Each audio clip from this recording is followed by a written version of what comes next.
I would start now with the first question. As Lucía, as the director who's here from the 3 films, I would like to ask you some questions. Regarding how you worked with the actors. Did you prepare a script, or how did you prepare the shooting? Did you, or did they more improvise the shooting, or how did you start to prepare this first film, or was it already planned as well as a trilogy, or did you first plan just the first film and then the second and the third film came up? Dale, perfecto. Sí, la trilogía iban a ser 03 videos y la trilogía se fue construyendo con los días de rodaje. It was supposed that for the very beginning that it would be 3 videos, 3. She said video, but it's our films, you know. Mm-hmm. So, but something was changing during the shooting. Eso, y, o sea, con todas las personas que trabajo, o sea, llegan al rodaje sin saber nada, absolutamente nada, y ahí yo siempre voy con infinitos momentos y empezamos a grabar, reciben la información ahí y empezamos a grabar. All the actors and actresses that work with her don't know nothing at the very beginning of the shooting.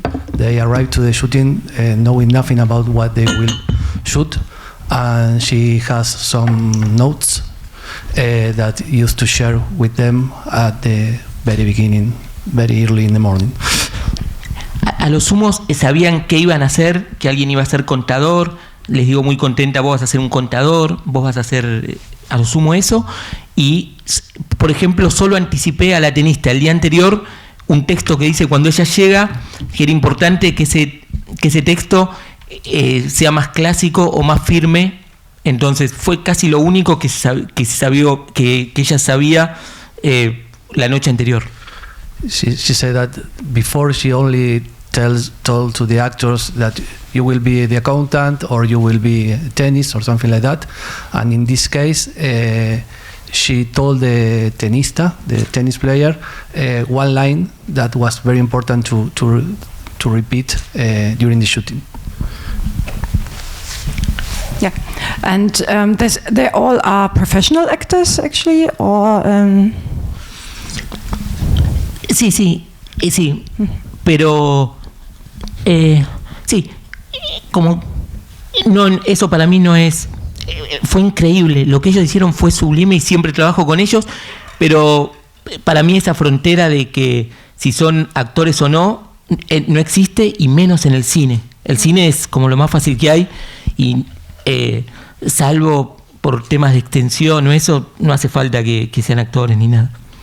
She said that they were actors, of course, but it's not a real problem for him, that because cinema is the easier thing to do, and it doesn't matter if they are actor or actresses, professional actor or actress or not. Everything it's fine with the people in front of the camera. It's an addition for me, but I know her. I don't know. So.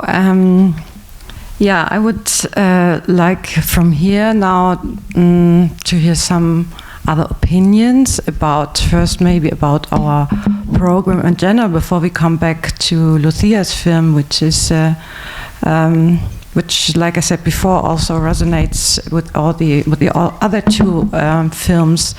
And so I would like to ask you, maybe first, Ulrike, what kind of impressions you have had during what kind of experience? Because I would say for me it's the experience more. I experienced this film totally in a certain way, different than other films. You know, of course, the film of Seles we saw. I don't know what to say. there is so much talking, and it just has given me a headache. The film, I have to say it very clearly, I just don't know what to say. I try to find out, is this to try to do a Brechtchen Lehrstück, yeah, but at this it doesn't work, yeah, and I would have waited for the storm in this film, yeah, who didn't come. But I cannot say much about this film, yeah. I mean, there's still 2 more films to come, actually, on Sunday, so maybe the storm is coming there.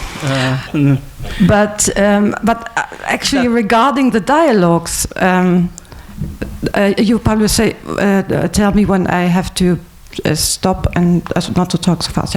Regarding the dialogue, I see a lot of references to the typical Latin American telenovela. I mean, as well, regarding the gestures and as well this sort of, sometimes this Kammerspiel play. There's a lot of emotions, but actually it's true. I thought in between the dialogues are actually interchangeable. It's more the emotions and as well the emotions which are not outspoken. And this is what I felt, at least. And before, and the audience, of course, can always ask questions anytime, I wanted to say as well. And so maybe, Tom, have you got any remarks? About what? About the 3 films. Which film? Or the 3 films. The film, le film à venir. This was, of course, fantastic, yeah. It was a surrealistic piece. I think it was a masterpiece, yeah. And it was, in the rhythm, it was so fantastic, and in the gesture, and it had also an irony, what I like very much. But this is Ruiz, and I liked also the black and white in the film. It worked very well with this choreography, and it was a real film. Pardon? And it was a real film. I mean, it was analog film. Yeah, of course. Yeah. This is wonderful. Yeah, I prefer it, of course. Yeah, but unfortunately, we can no more do it. Especially when we're talking about the gestures as well in the film à venir. I thought there are some connections as well to Lucía's film. So maybe there's something you could connect on. Yeah, of course. It is, this is always like this. If you don't take it, I didn't like to be better, but there are things who are close to you and you understand them immediately, their cinematic language and everything, and there are other films you stay as a stranger before, and I would say it is like this in the Seles film, but of course Ruiz I feel closer, and it is something who is really it's very precise, and so this is what I like, and I don't like too much talking in films. Yeah. I like that it works with the images. Yeah, this is the language of film, and the voice. Yeah, has always to be something. Has to add something, and not to be. There is a saying, if you say wet, you have not to play wet. Yeah, and I think this is motto from me. Yeah. I wouldn't particularly agree on that, but I think Lucía... responder que es imposible ser ácida conmigo, es imposible. Sí. She said that don't worry that it's impossible to be bitter with her. Sí. No worry about that. Sí, ni una unión de países puede ser ácida conmigo. Even the union of countries can be bitter with her. Eso, y que yo estoy segura, es como una autodefensa que la digo romántica y segura, que si estaría aquí Robert Schumann, estaría de mi lado en todo. Yes, she is sure, and this is an auto-defense, that if Robert Schumann will be here, he will be in her side. Salvo que Robert Schumann tenga un mal día. Not in the case that Robert Schumann has a bad day.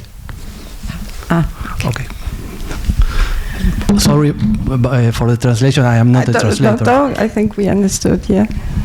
But then when you said as well that that you don't like too many words, and probably you like the second film. There haven't been a lot of words. Yeah. I really liked it, yeah, because you had the signs in the beginning, the moon. It wasn't a window; it was glass, I think, and I found these little signs over there with the shadows and the elevation and it's. I think I could really see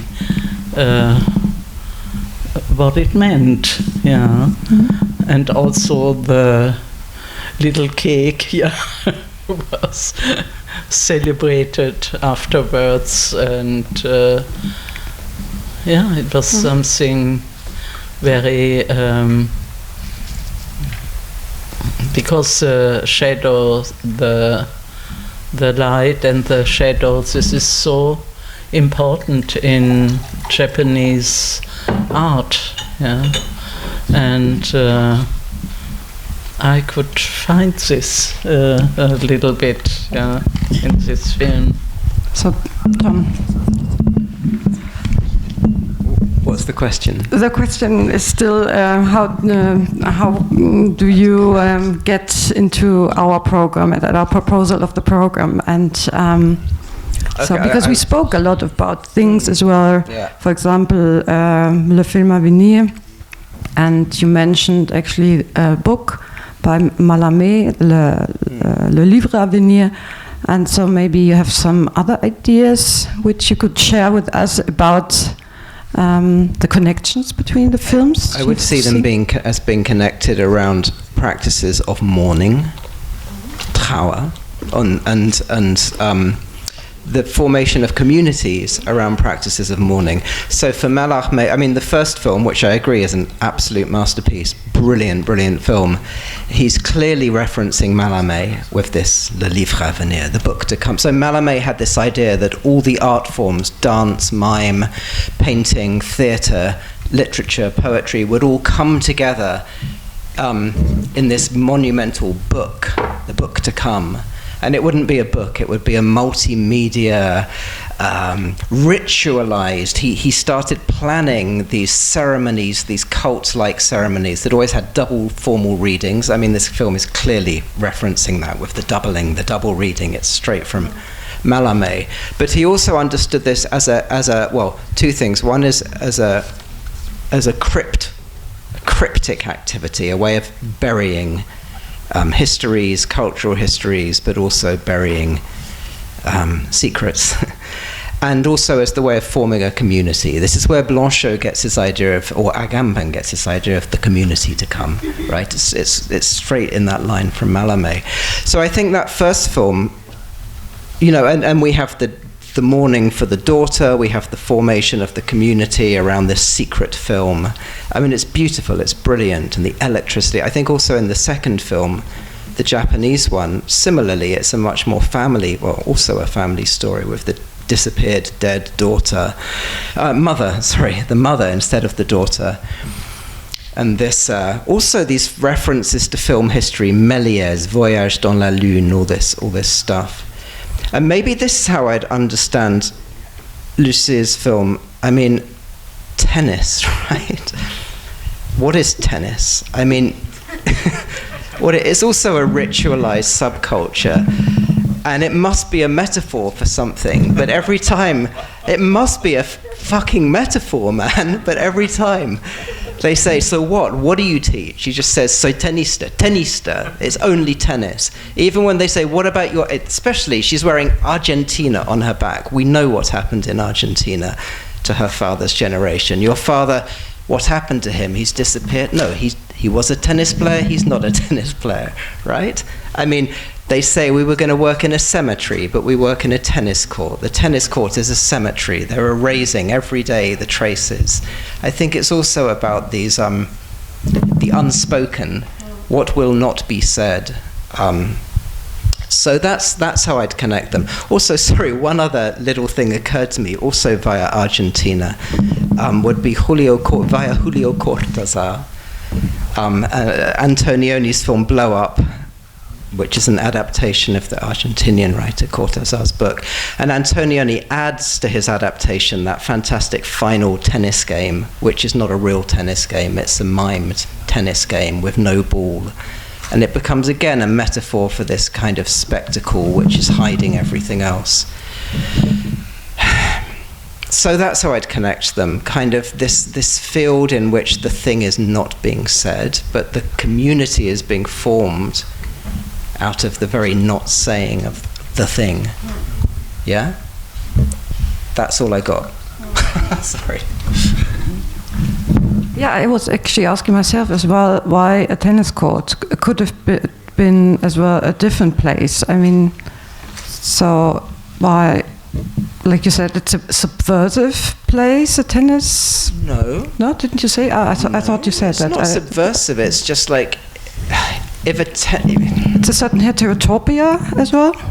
It has certain game rules. I think of David Foster Wallace, similar thing in Infinite Jest. This very, very long. I mean, this was a long film. I mean, that was a long book. And it's just all in this tennis court, tennis academy, where kind of nothing happens apart from maybe the secret film, just like in Ruiz's. The secret eternal film is hidden in this tennis academy in Infinite Jest.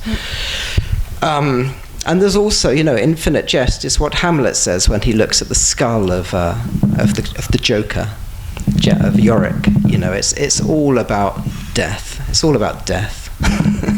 but the tennis court is so dumb. I mean, it means nothing other than tennis.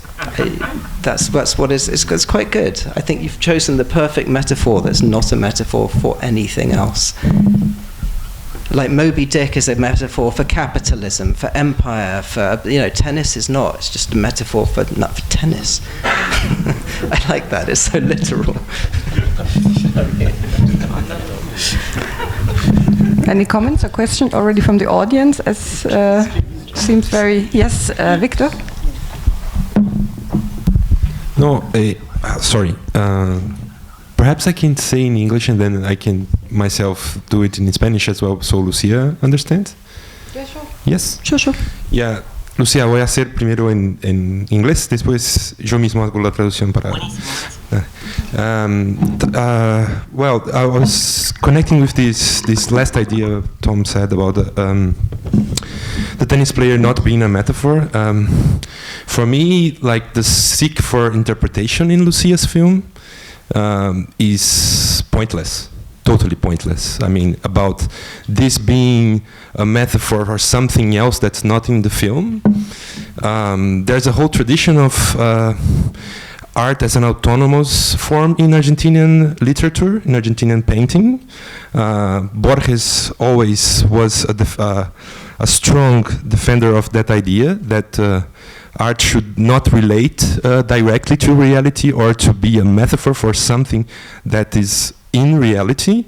There's a great film with a script by Borges and Bioy Casares called Invasión, which is a masterpiece of Argentinian cinema from '69 that is totally that. I mean, it's a random year where something happens, and the whole idea was to pick something that could be not a metaphor for anything.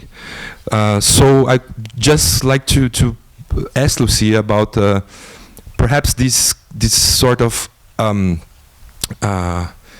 total autonomy that her film has, not being for me it's like that. I mean, the film doesn't demand interpretation for what is not that, and tennis for me it's perfect for that, because it's like continuous, it's repetitive, the characters are saying things twice and 3 times, and it's a game, a marvelous game for me, and that is what's the point of the film for me.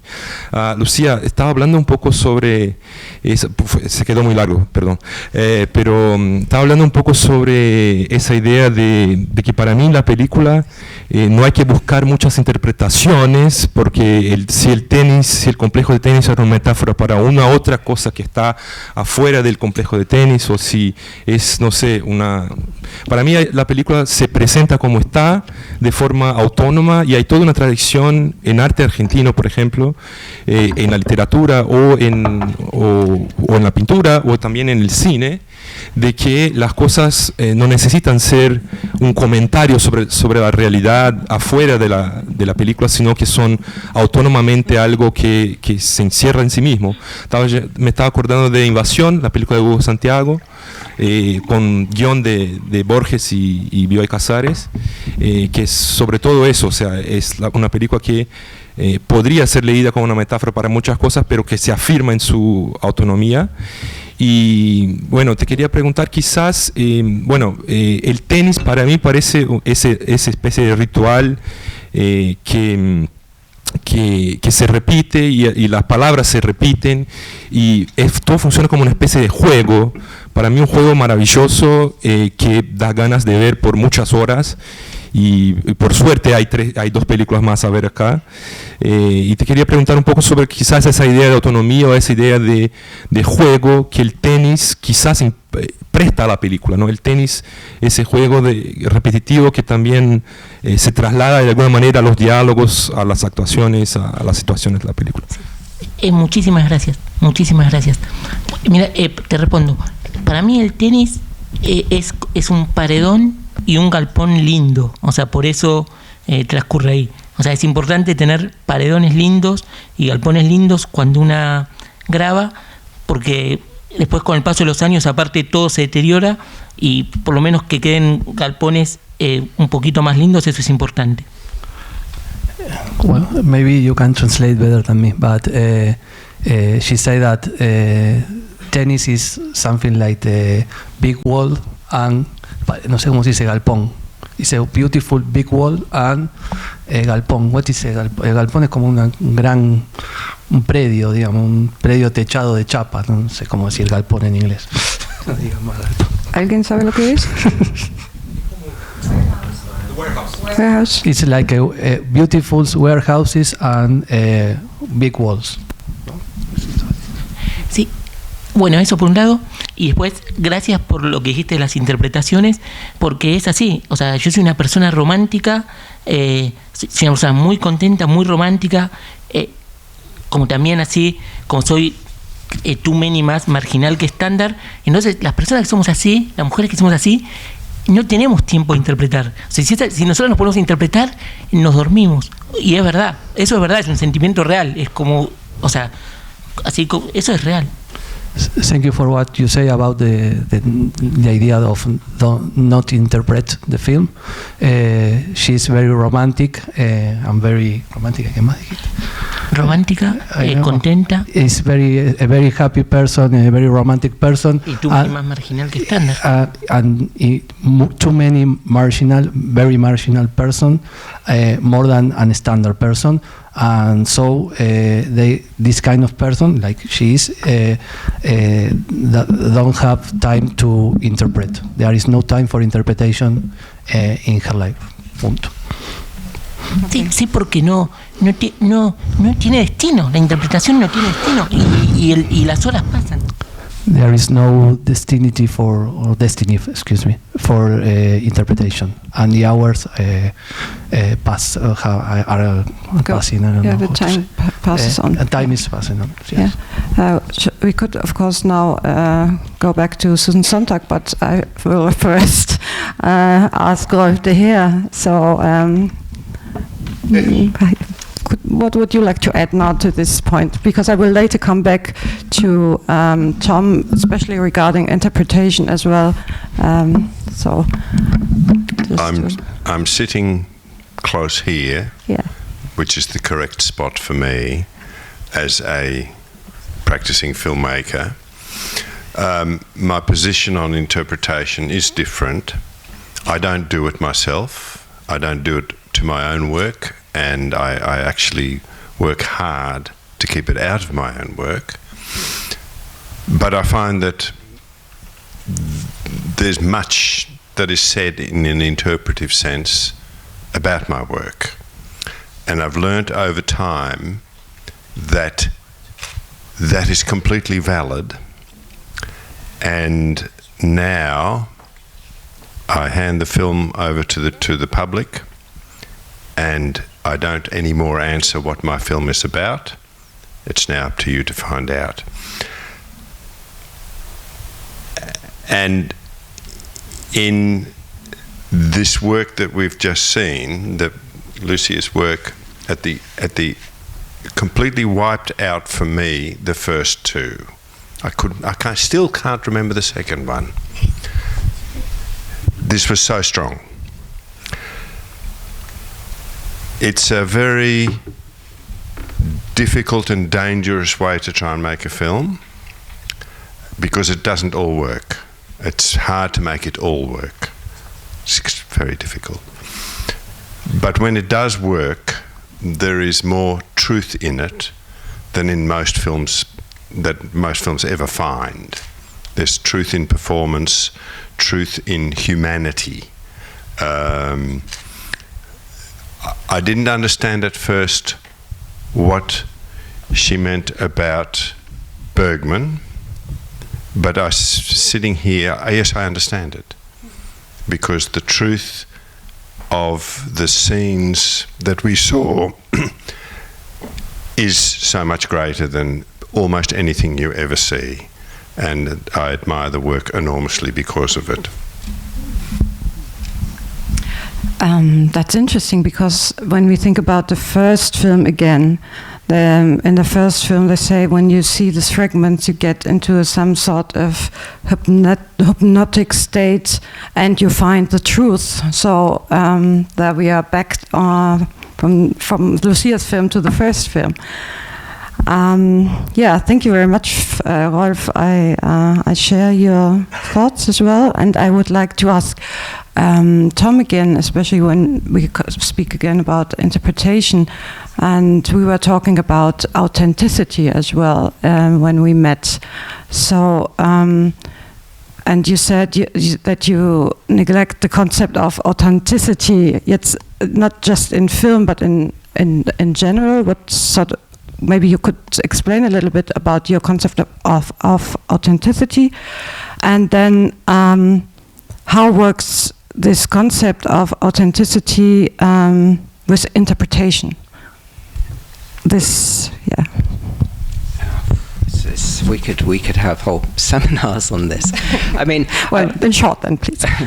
Sure. I think it's naive to make a distinction between the work of art and interpretation, because interpretation is already at work in any work of art, right? I mean, if you take a typical film by Hitchcock, the figure of the detective is an interpreter within the world of the film. I mean, in any work of literature, you have this movement of the text working itself out, or the characters working, or some kind of, it's what Roland Barthes calls, the hermeneutic code. And so there's that.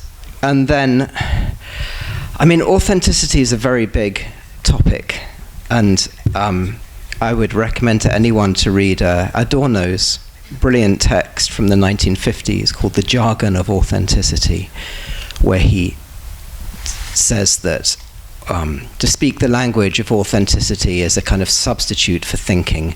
It leads to bad art, and it leads to fascism in politics. Obviously, we can see this very clearly now with movements like Brexit and Trump, speaking in the name of the true, the authentic British, American, whatever. So there's that. I mean, to come back to Agamben, I think he says ethics begins when the authentic has no other content but the inauthentic, and the proper has no other content but the improper. And this is, I mean, the great thing about art is it understands that Kunst ist künstlich. I mean, art is artificial. Life is artificial. We're awash in fictions. We live inside a giant, this is what J.G. Ballard says, we live inside a giant novel. We're surrounded by advertising, ideologies, all these are forms of narrative fictions. And Ballard, interestingly, says the writer's task is to invent the real, not to discover the real behind the fictions, but to kind of produce the real, which wouldn't be authenticity, it would be something else, something like a Lacanian real, like a traumatic punctum. And so maybe we're not disagreeing here as well. I did think that was a very good film. I mean, it was frustrating in many ways, but there was something quite amazing going on, because I think it was kind of moving towards this punctum, the production of the real, without ever quite arriving there, without ever quite, it was always deferring it, but that kind of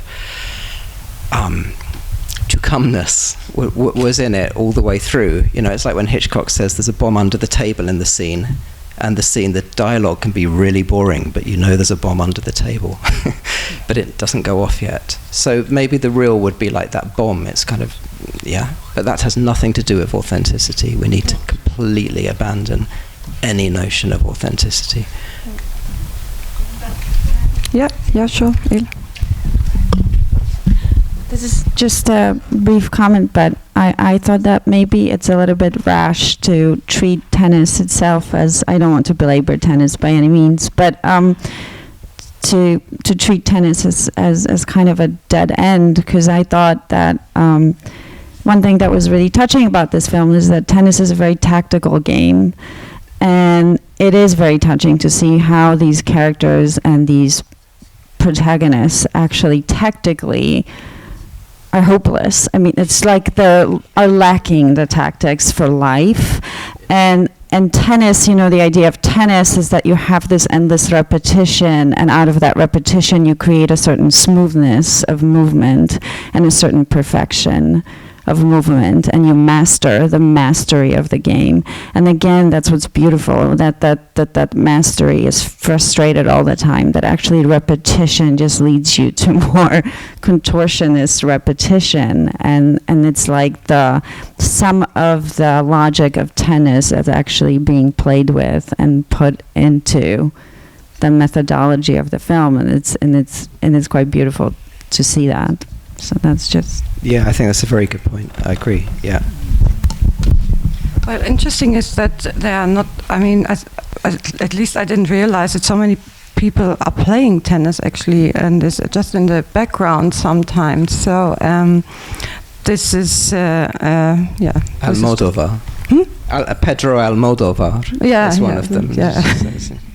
And then regarding your comment, Ayla, as well, is that I felt all the time very awkward because you see how the bodies are moving and the bodies say totally different things than actually they are saying, and this is actually what it seems to be, that they're incapable of really controlling their bodies or their emotions. And I was talking about some sort of congruence.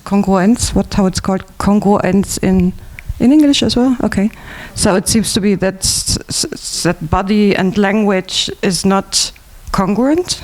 Yeah. So this is what at least and I really like that. I really could feel that somehow. Yeah, at least comment from my side. Anyway, so any comments from the audience there as well, or again some more? Yeah. I think we have Buddy. Yeah, you also was talking performative way about Chekhov. A question to the director. Yeah, in Chekhov, for him always important, not the very movement, not the very words, but what the people trying to say by them. Why? For me, it's interesting. Why is all this movie was made? A bit provocative, but connection with Chekhov. Why? Bergman. No, gracias. No, solo decirte que yo soy muy simpática con las comparaciones. She's very simpática. Grateful with the comparison. She's very grateful with the comparisons. She likes the comparisons that you are doing. Sí, que no las pienso demasiado. And she doesn't think too much in comparisons. This kind of comparison. Que odio el taekwondo. That she hates taekwondo. Pero estoy segura de mis comparaciones. But she's absolutely sure about her comparisons. Y que Chekhov me gusta. And that Chekhov likes her very much.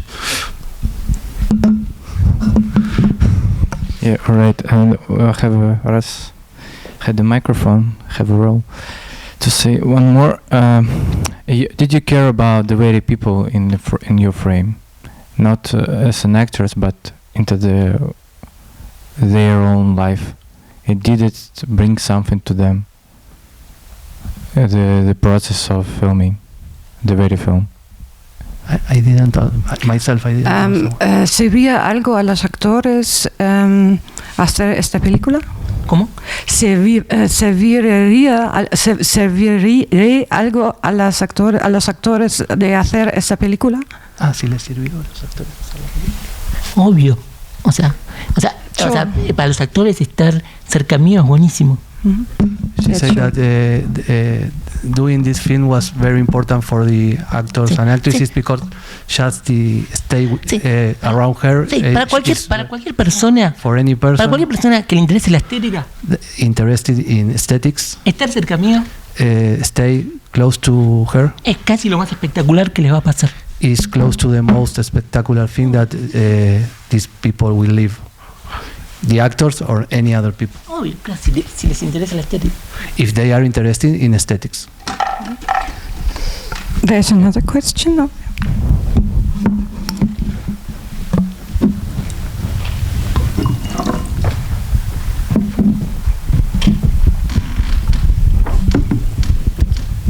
I think aesthetics is maybe an important keyword here because I enjoyed the film very much, even though at some point it was getting a bit not tiring, but it's demanding. But I thought the way the camera moves, the rhythm, the editing, it's on the one hand super artificial, but at the same time hyper realistic, which is I think difficult to achieve. And talking about authenticity, I don't know, I was with the characters, their faces, they were beautiful. I mean, the way they perform, I don't know, for me, I was in this rhythm of the film, and I didn't ask myself, what does it mean, what does it want to say? I was just enjoying the images, the editing, the very courageous movements, and I was like asking myself, how do you plan this out? How do you shoot it? How do you manage the material afterwards? So for me, it was a great experience to watch it aesthetically. It's a sensual experience almost. So it's not about the content in that sense necessarily. I don't.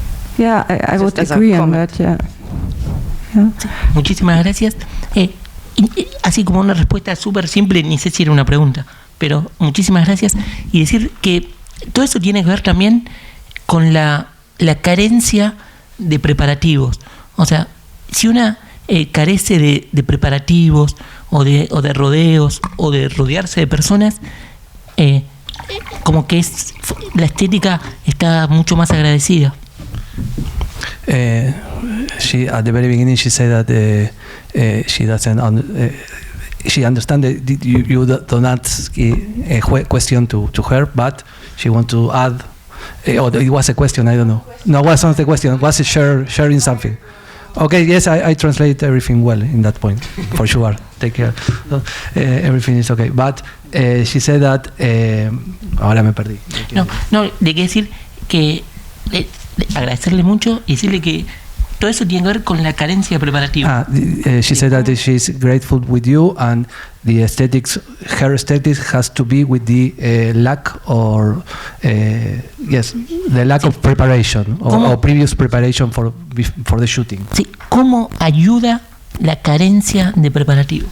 Eso es una ayuda. Helps too much for his idea or her idea of cinema. El cine es el mundo de preparativos más inmundo que existió nunca. Cinema is a world of preparation, most horrible that ever exists. She hates.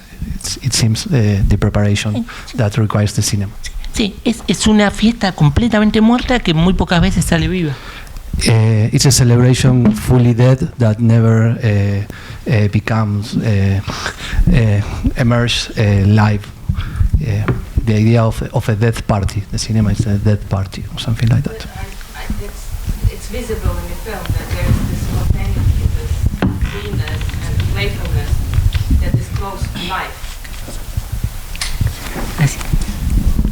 Thank you, she said. There is another question. I have a question for all the panelists.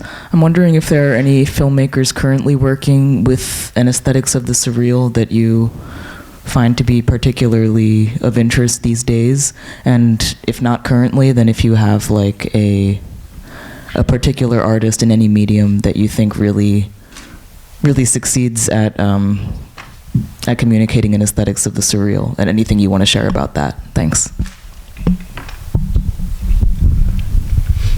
I mean, I think surrealism is a really important moment in art and literature, in modernity, that you know, that is passed through, and then and then you get these spin-offs, and you get Georges Bataille and the whole document group, and anthropology, and and films of David Lynch, and cyberfeminism, and Donna Haraway, and I mean, there's a massive. I feel the question is almost like saying, lung-bearing creatures coming out of the sea, where are they now? I mean, they're their descendants are everywhere. So,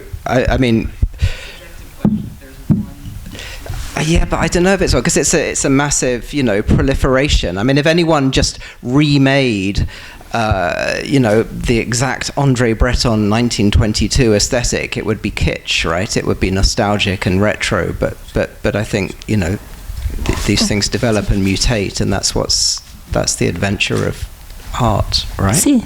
I mean, so there wouldn't be one; there'd be a million. And I think also that the notion of surreal has shifted from what somebody does to what somebody sees. So I find some of the Marvel films utterly surreal. In a real surreal way. Most people don't.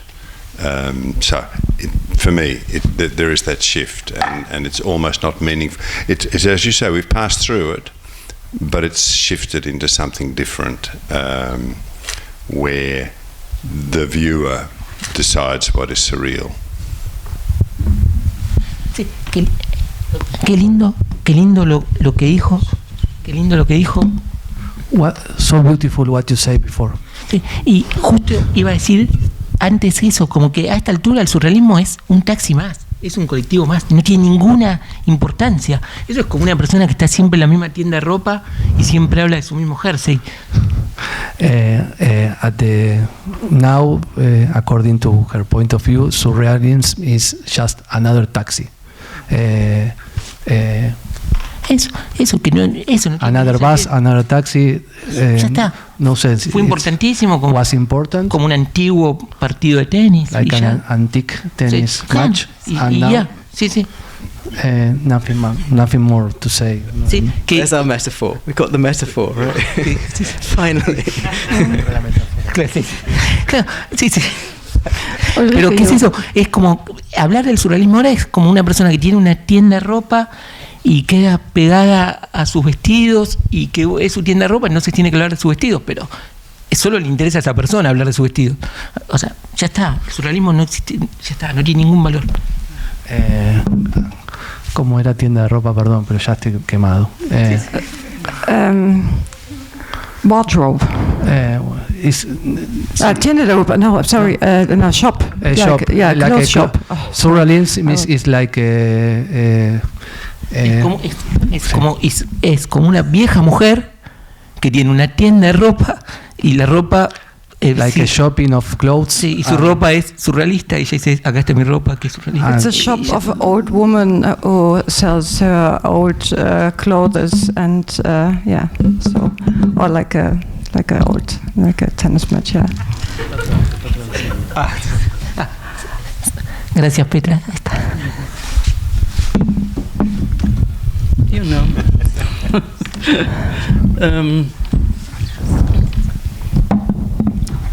I have done a lot of films in real existing locations, and they are changing completely if you are doing mise en scène in these places, really existing places.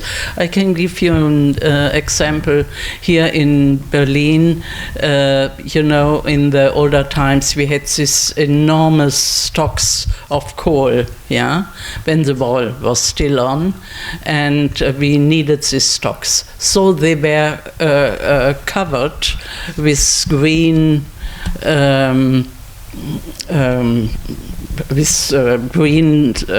fabrics, enormous mountains, and then some trees were starting to, so it looked just fantastic, or if you so wish, it was real, but at the same time it looked surreal.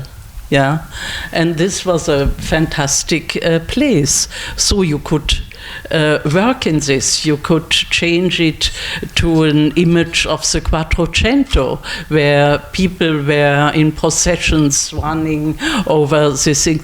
So you can do all this in film, and this is fantastic. Or I can give you another example. Years ago, I made a film about the oldest amusement park, Luna Park, the Prater. And in the Prater, you can follow an interesting way from the old businesses who were called were called illusion businesses, so they are calling themselves like this.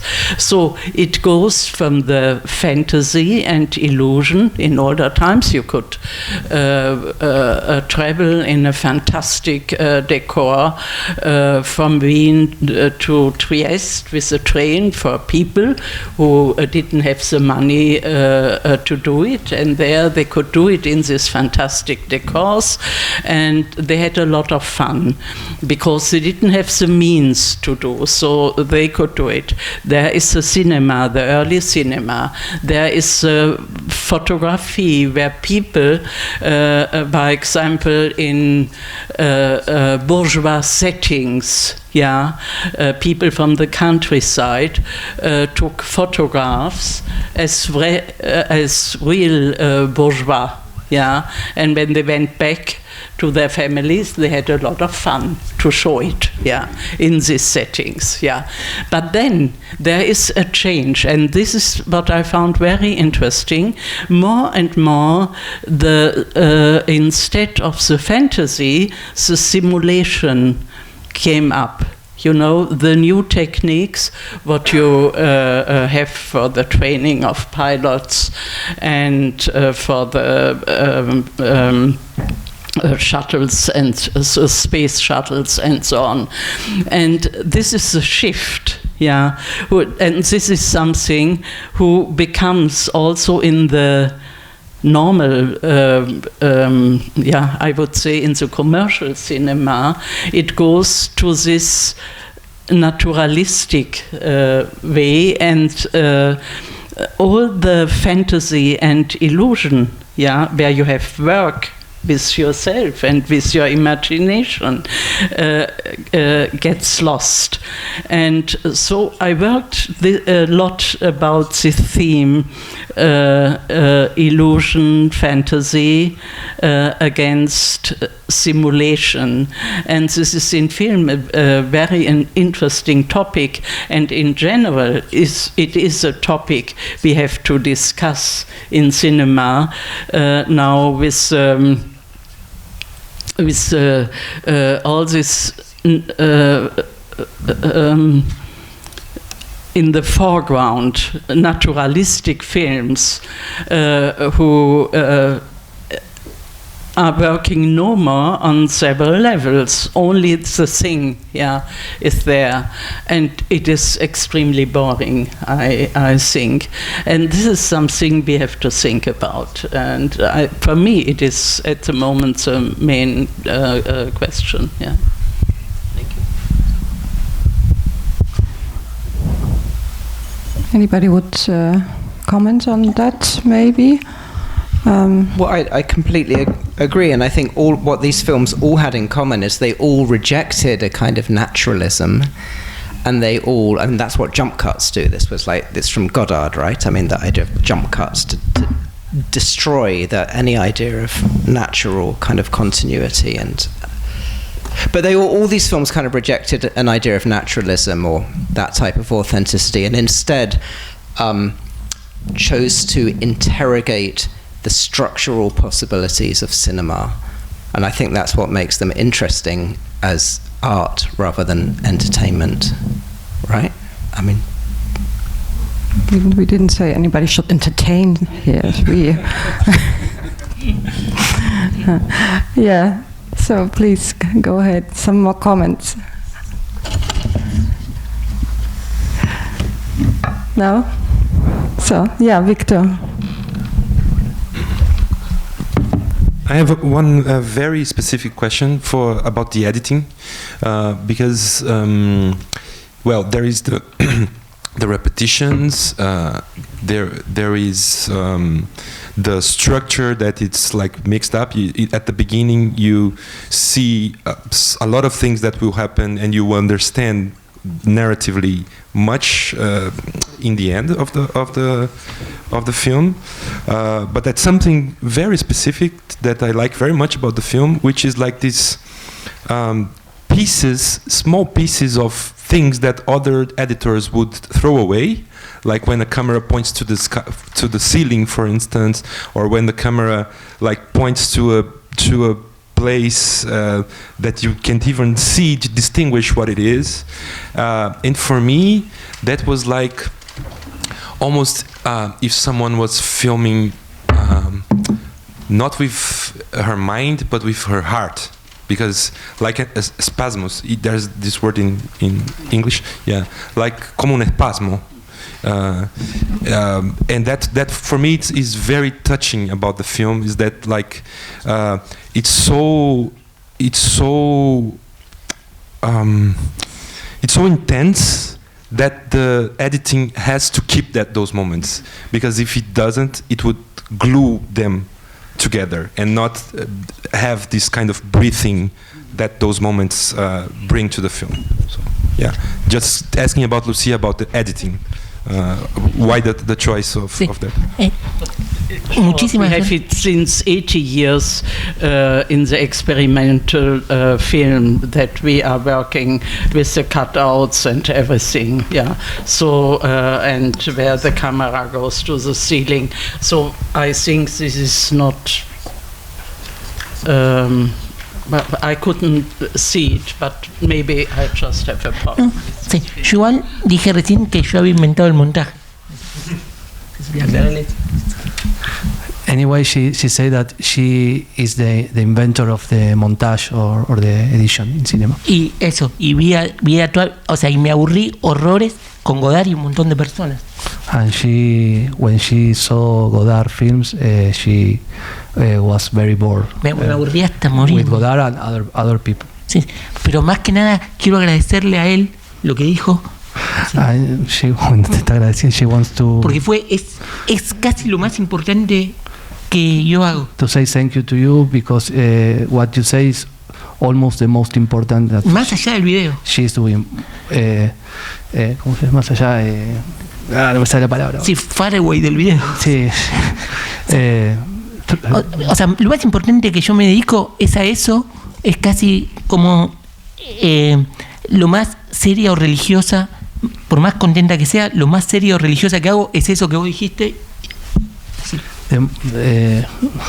The most serious and the most religious, what you said, is what is about the editing, about the montage. Eso, y terminar esto como diciéndote, yo, una de mis obras de teatro tiene un final que para mí es hermosísima, que termina con un video de una música chilena, de una violinista chilena.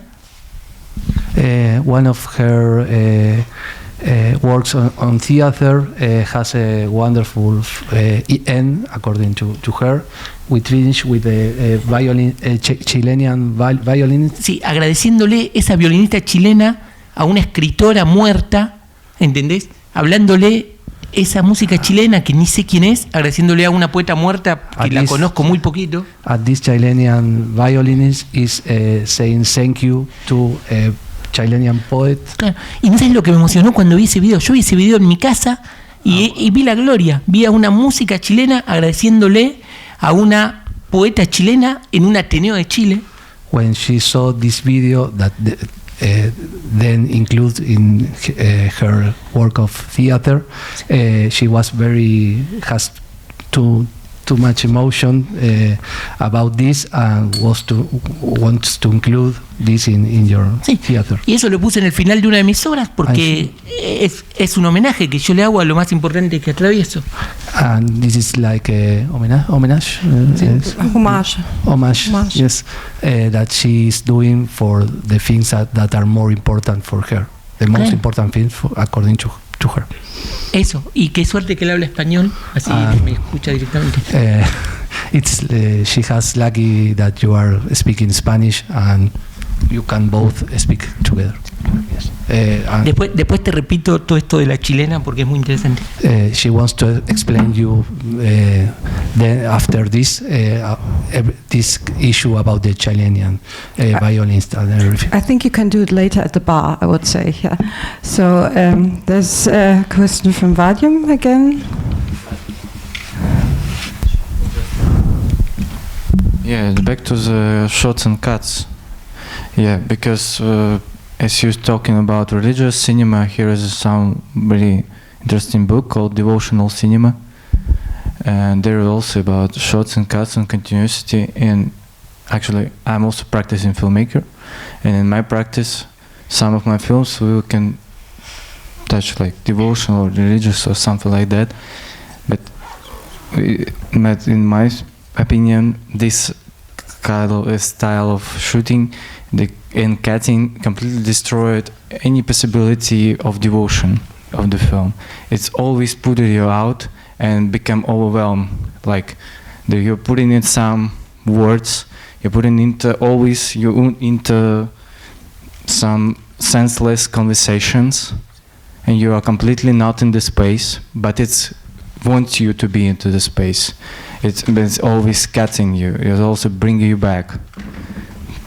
In my opinion, there is no place for peace. There is no place, even in the scenes when characters, actors staying. There is nothing. There is just, for me, there is no any air, even in the shots that I also understand how to edit with this kind of moving camera in the end, how gonna move it. It's all used actually in the immersive cinema, kind of documentary immersive, also using like pretty brief camera that's all already opened. This aesthetics, all these things was like in many kind of in Philippine cinema everywhere. But devotion, but the religious, I don't know. There is just no space for it, no breath for it. It's no. As I understand it, it should be devotion should be solid and calm in a way. That's there very should be strong space words for it. and very ideologic, no? I would say. But there's another comment on that. Yes.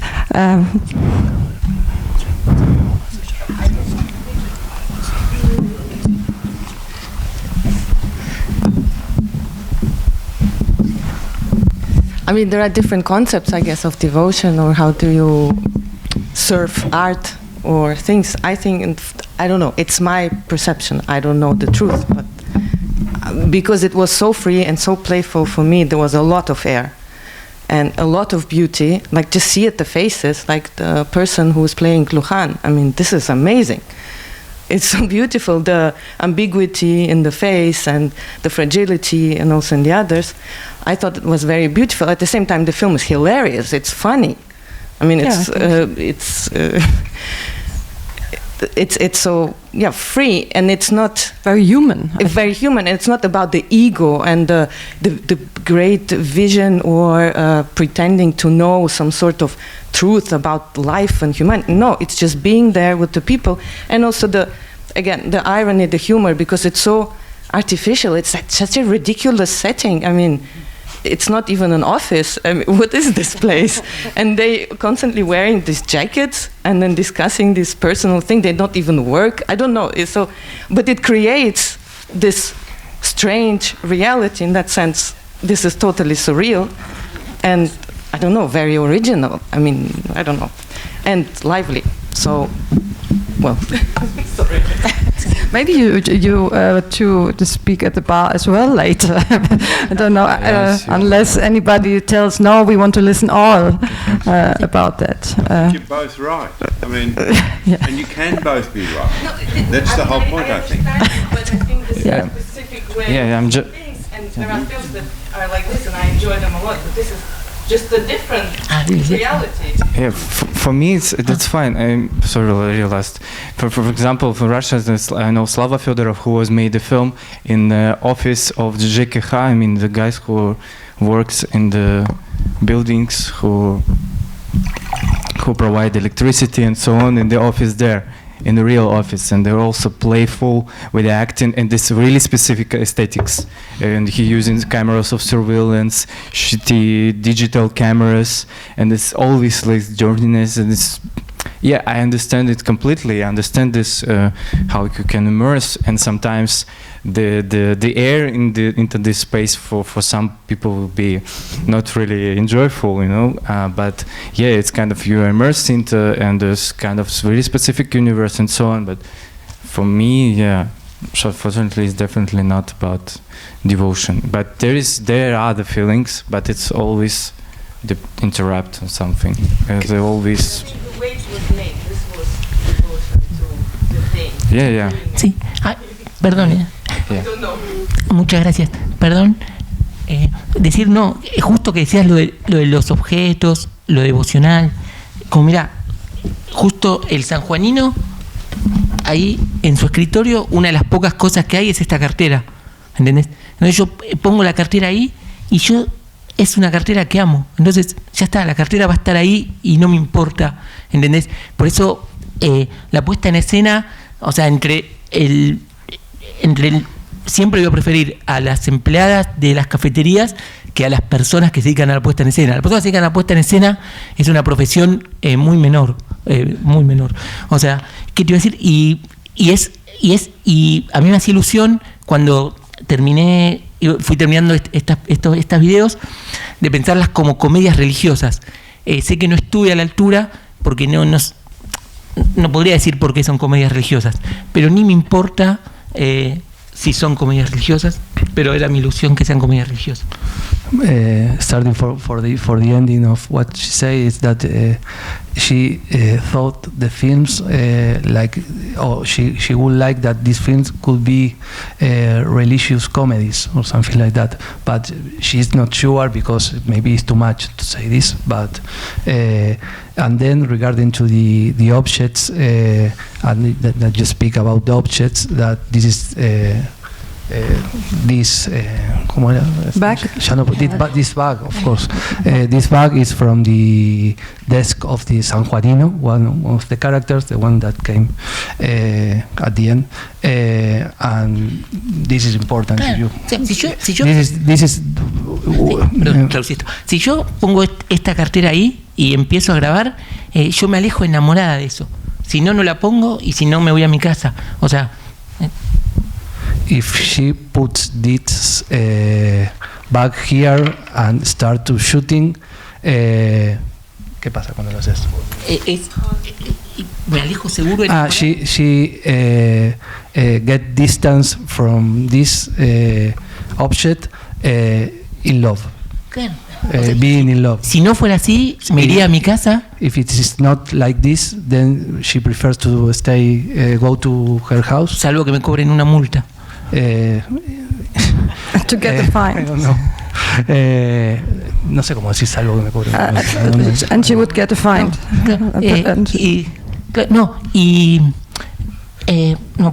Perdón, esto es importantísimo. Voy a decir algo muy simple. O sea, voy a decir lo más simple de la noche. Sí, voy a decir lo más simple de la noche.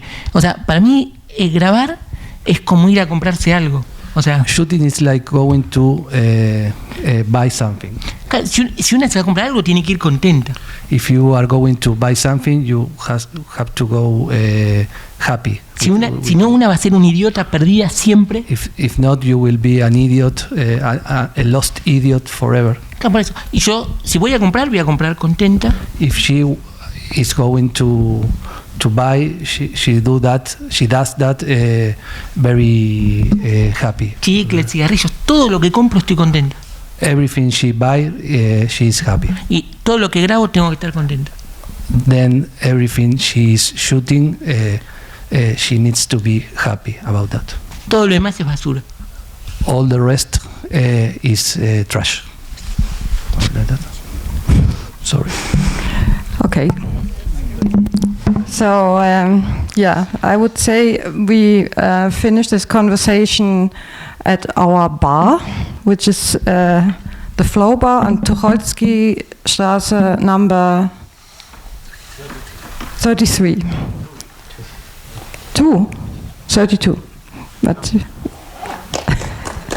so thank you very much for being here, everybody, and thank you everybody for staying and joining the conversation, and see you next year, the next edition of Berlin Critics Week.